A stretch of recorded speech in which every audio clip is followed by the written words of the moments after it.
Well, hello again, and welcome to now our 16th lecture on YouTube. We're starting a new period, period 6, 1865 to 1898. This takes in a time period known as the Gilded Age. There's going to be a lot of different aspects of the Gilded Age that we'll cover in class and some on video logs. We're going to look at immigration and urbanization that's happening during this time period. As you can see, we have a brand new picture question. Tells about the transformation of the United States from the agricultural agrarian society that Thomas Jefferson first visualized. Well, that's going to go away because of the Civil War. And after the Civil War, we're going to have this massive industrialized urban society that's going to explode in this country. And it's going to be built on steel and corporations and influx of immigrants and a decaying of politics as well, as we'll talk a lot about in class. Here are 3 new key concepts, and I'm not going to read these to you. We'll have these in class, and if you need to, you can pause now and take a look at them. But we're going to focus on key concept 6.2, Roman numeral 1, A, B, C, and D. Now again, I'm not going to read these verbatim, but what I'd like you to do, in the video log you'll see, I'm going to ask you, as I go through this lecture here, this YouTube lecture, take a look at this particular concept and see which one of these would specifically go with some of the concepts or some of the themes that I start talking about that will be able to add to what this concept is. See if you can put the 2 and 2 together yourself. All right, well, here's an early picture of Mulberry Street in New York. As you can see, it's very lively with immigrants and a lot of action has taken place.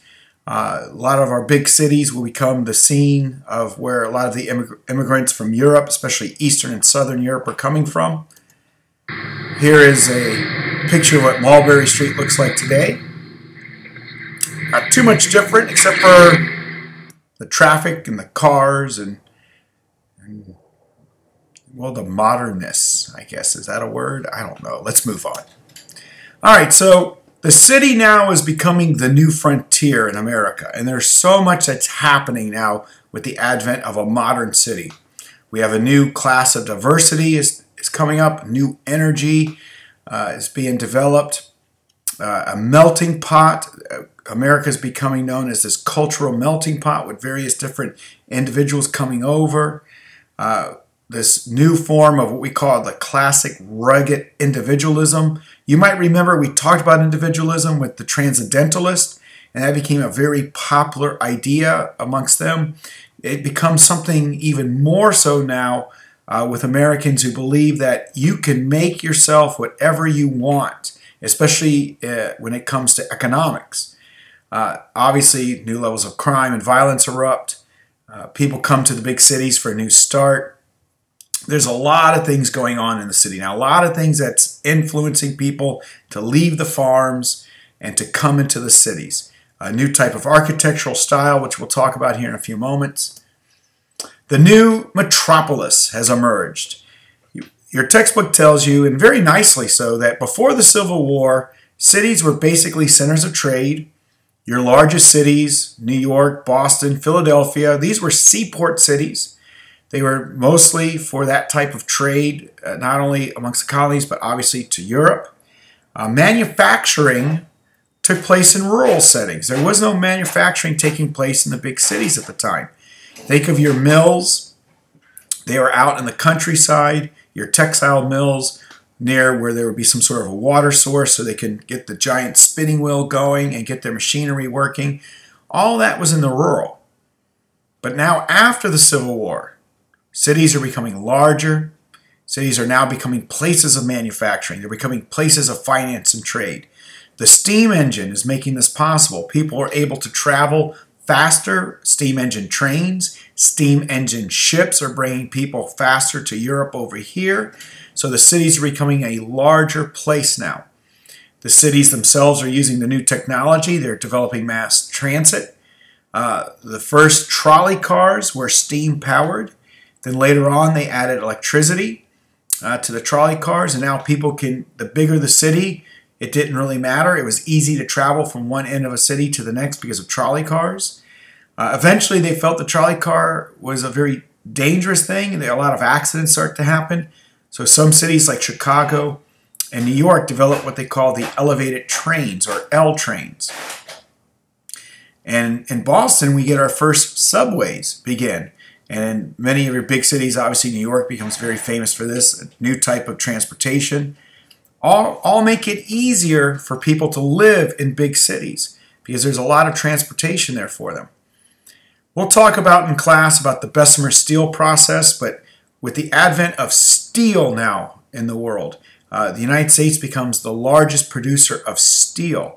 This is going to lead to a whole new type of building known as the skyscraper. Because of the steel frame, it can withhold more weight. It can hold its energy more, its kinetic energy, more so than iron can. So you can build higher and higher and higher. And this solved the issue of land. Not a lot of land to be had in New York City. You might not know this or not, but you can't just go get land in New York City. So you begin to build up, up, up, up, up, up, up, up, up, up, up. This allowed for instance, people who are going to build homes, to have people come stay in them. Eventually, we'll start calling them slumlords, but tenement owners, these men who own these buildings and people come stay in them, now they can build them up really high. And also, as big business moves into the city, the higher your skyscraper, the stronger, supposedly, your industry seems. And of course, electricity will be run. Thomas Edison will begin to electrify city after city, as it were, and all these modern conveniences and everything, and people are just drawn to the cities. Let's talk a little bit about the skyscraper and architecture.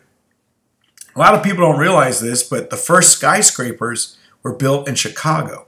Chicago started the trend. Lewis Sullivan, a native of Chicago, became the first teacher of American-style architecture. He had a famous saying that he would often say, form follows function. European buildings were very ornate, but they didn't often serve a purpose. There was often wasted space in them, and the American idea was to be more functional, to have a pleasant form, but to be very functional. And this architecture becomes a new wave in America by the 1870s, 1880s, into the early 20th century. Men are now going to school to learn to become architects. And even though it starts in Chicago, obviously New York becomes the place that everyone wants to come see skyscrapers. People living in the big city, though, as I'm going to show you in a few moments here, mostly immigrants, and they lived very, very terrible lives. And an immigrant himself, Jacob Riis, will begin to put a spotlight on this. He'll be one of the first of the new type of reformers that are going to come, where the Gilded Age, we're going to focus mostly on the Gilded Age, but it also overlaps a reform movement known as progressivism. And some of the early progressives began at this time as well. These were men and women who wanted to make a difference. With all these immigrants coming to America, many of them were taken advantage of. Many of them lived in very poor, horrible conditions. Jacob Riis was a photographer journalist. So what he did, because of the invention of flexible film now, he's able to take actual photographs. These aren't daguerreotypes anymore. These are now real film, and night photography will be invented. He'll go into the slums of New York and take various pictures, and he'll put together a book. It's a picture book, How the Other Half Lived, published in 1890. And Americans got their first view of what was really going on in these major cities as far as the immigrants were concerned and impoverished people. Here's a picture out of his book. Very terrible living. Oftentimes there's no windows, there's no bathrooms. More than one family might be forced to live in one small little unit, as like we see here. And this began to shine a light on some of the terrible conditions that were taking place in the big cities as well. They built what was known as these dumbbell tenement homes. Now, this is a cross-section here, but imagine one floor on top of another floor on top of another floor. So this is like looking down from, like, say, if we were flying in a plane looking straight down. And each floor is basically looks like this. You had these air shafts that were built through that was supposed to bring air in and out. They often didn't work the way they were supposed to. Very small living quarters, oftentimes with just one bedroom in it. So you have one little unit here with a living quarter, a parlor, and a bedroom, and that's it. You have a shared water closet, which is the bathroom here in the public hallway, right, where you might have, multiple families living on one floor, and there's one bathroom that they all have to share. Very few windows. Oftentimes the fire escapes weren't working properly. This becomes a huge problem eventually in the cities as well. As glamorous as the cities were, they also had a very dark side to them when it came to the immigrants that were forced to live here. This is a very famous political cartoon of the time period. It's called Looking Backwards. Here's a newly arriving immigrant from perhaps Eastern Europe. And sometimes students have a hard time with this because they don't understand. This little thing here lets me know that it's at a dock. He's coming off of a ship. A ship is being tied up here. And you see these men here. They're all waving him off. Don't come in here. No, go away. And oh, the stench. But if you notice their shadows tell you something here. There's an interesting story being told. These supposed Native Americans are not Native Americans at all. They are all descendant of some immigrant from Europe or Latin America or somewhere else as well. There's no such thing as a pure American. But Americans were getting very specific at this time, and a lot of animosity, a lot of hatred towards these new immigrants that are coming. Eastern Europeans, a lot of Italians, Southern Europeans as well, Italians, Greeks, Croatians, Czechs, Russians, Poles, individuals that Americans really had no experience with before. A lot of them are bringing strange religions. For instance, the Greeks are bringing Greek Orthodox religion. Russians are bringing Russian Orthodox religion. That's an entire different branch of Christianity, and Americans weren't used to that. You also have a lot of Jewish immigrants coming to America at this time period, and there's going to be a lot of hatred will bring up, a lot of ugly thought and animosity, as I said, towards these new immigrants. But immigrants were also taken advantage of because of a very corrupt political system that develops, known as the political machine. This is what happens with the spoil system party patronage. Now, this was done at the more local level in the cities. You used immigrants as a power base. For one thing, the political machines did take advantage of them, but it should also be pointed out that they were the only ones that helped immigrants. They helped them get them jobs, find them places to live, got them food and shelter. When there were certain civil public works that needed to be done, like parks needed to be built or a new water treatment needed to be built, the political machines would get this stuff done where state governments weren't. So there was a positive to the political machine, but it's also extremely corrupt. This is a man named William Marcy Tweed, known as Boss Tweed, one of the most famous of these political machines. Tammany Hall is in New York City. He was the head of the Tammany Hall political machinery. This is a Thomas Nast. These are Thomas Nast cartoons. I've mentioned him a few times now in class. Here's Boss Tweed standing next to a ballot where they're going to go vote. And he's standing next to it and it says, "In counting there is strength." It's implied that he is going to cheat. He is going to control the ballot. Oftentimes, immigrants were told, if you're going to keep your job, if you're going to keep where you live, you must vote the way I tell you to vote. And that's what kept the political machines in power. They also began to steal from the public, the taxpayers' money, other monies that would be allocated and set aside to do other things. These men began to rob. Boss Tweed himself will eventually be arrested and stand trial, all because of Thomas Nast's cartoons against him.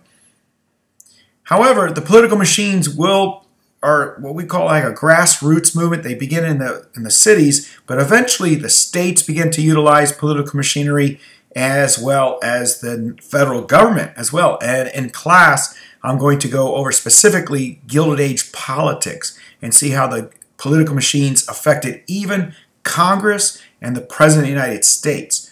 So mostly it's local. Mostly political machines we deal with are on the local level: New York City, Boston, Philadelphia, Chicago, Atlanta, New Orleans, San Francisco. They all had major political machines in those cities. But as I'll tell you in class later on, it also affects state governments and the national government as well. So you have a lot of new immigrants, as I told you, coming to America. The Eastern and Southern Europeans are coming. And Americans began to look at this not very favorably. A lot of problems are going to take place during the Gilded Age, and we're going to talk about those specifically in class. But they began to blame problems on all these new arrivals. One of the things they would often say is, you've got individuals coming from countries where there's no experience in democracy. And they're coming over here and they're either being taken advantage of or they're hurting the democratic system. It depends on how you looked at things. If you were somebody who wanted to reform and help, you felt they were being taken advantage of. If you were someone who believed in capitalism and the American way, you would often feel that they were actually making things worse here. So the immigrants were highly persecuted and taken advantage of during this time period. Labor unions, again, we're going to talk about labor unions in class. They often worked against immigrants because immigrants would come over and take any job they could for the lowest pay possible and wouldn't join various unions. Booker T. Washington, we're going to talk about him in class as well. He's a very famous African-American leader. He's a leader of the African-American community. He has a famous speech we're going to do in class called the Atlanta Exposition. And he has this quote, "Cast down your buckets where you are." And I'll explain that expression more specifically in class, but basically he's telling white Americans, cast down your buckets where you are. Cast down your buckets or go to the black community for help. Don't look towards the immigrant who you don't know. Right? So even many of the black leaders of the time period were also very much against the immigrants. We get nativist societies like the American Protection Association. These are very anti-immigrants. Of course, 1886, we get the Statue of Liberty, given to us by our good friends in France, who first tried to give it to Egypt. Because, Egypt, they need statues. Well, apparently Egypt didn't want it, and so the French were then like, well, give it to America. They'll take anything, And, that's what wound up happening.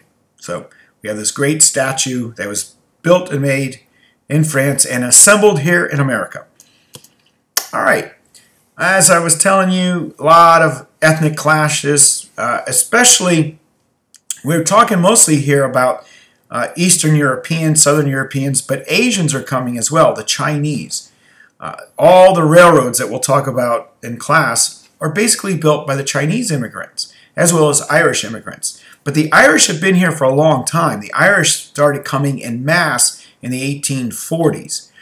And so the Irish feel like they have a better claim to America than do the Chinese. And in San Francisco specifically, an Irish leader of the political machinery there is a guy named Dennis Kearney. His followers were known as Kearnites. They began a ruthless persecution campaign against the Chinese there. This expression, coolie, it comes to us from the British. It's an area of China where many of these individuals came from, and the British could not pronounce that name, so it became known as coolies. And these Chinese individuals went all over the world. They went to India, South America, they went to the Caribbean. Anywhere where the British Empire needed workers, these Chinese came. They also eventually come to America. And when they get here, they are very, very persecuted.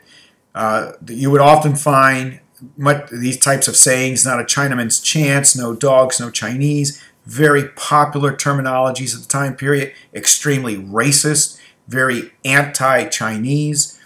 And America does something that they will not do with any other culture ever. They're going to pass a specific law aimed at the Chinese. This Chinese Exclusionary Act of 1882. They will close the door on Chinese migration to America, basically excluding an entire race of individuals. It's very racist. It's a very sad moment in American history. But it also leads to kind of an interesting thought. A lot of the Chinese that were here stayed and began to have children. Well, do you remember this little thing known as the 14th Amendment, passed during the Reconstruction era after the Civil War? Tells us that if you were born in America or became naturalized, took a test, you're an American citizen. Did that include the Chinese? Juan Kim Ark, it's an interesting story. He's born in America. His parents were not. They decided to go back to Hong Kong. He left to go take them back, spent a few months, came back to America, no problem, got into America, got back. He was here for a few months, began to miss his parents, decided to go to a second visit, spent a few more months. He was on his second trip back to America. They wouldn't let him in. Chinese Exclusionary Act, you can't come. He said, whoa, whoa, whoa, whoa, I'm an American. And they're all like, what? No, no. Well, guess what? He went to court. And guess what? Birthright citizenship applies to anyone born in America. So the 14th Amendment has one of these unintended consequences. When they passed at the time of Reconstruction, they were thinking of slaves, former slaves now becoming Americans. Well, now it's going to apply to anyone coming to America, and when children are born here, or if anyone wants to go through the naturalization process, they get the right of citizenship as well. Jane Addams, a very, very important individual, one of the most famous women in all of American history, and it's always a shame that this is the first time many of you have ever heard of her. Yes, I'm talking to you specifically right now. All right, anyways, so Jane Addams, that was bizarre. All right, she's a very famous woman.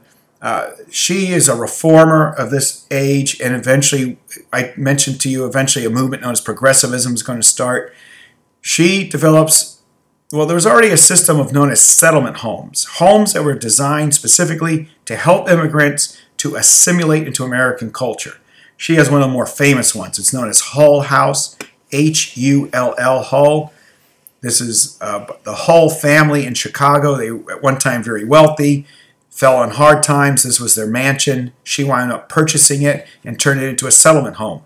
A home used to help immigrants assimilate into our culture. It helped them find jobs. It gave daycare to the children so the parents could go get jobs. It taught them English, how to read and write in English, taught them about various aspects of American culture, gave them social things like they would have dances and plays would go on, so to have people feel a little bit better about being here in America.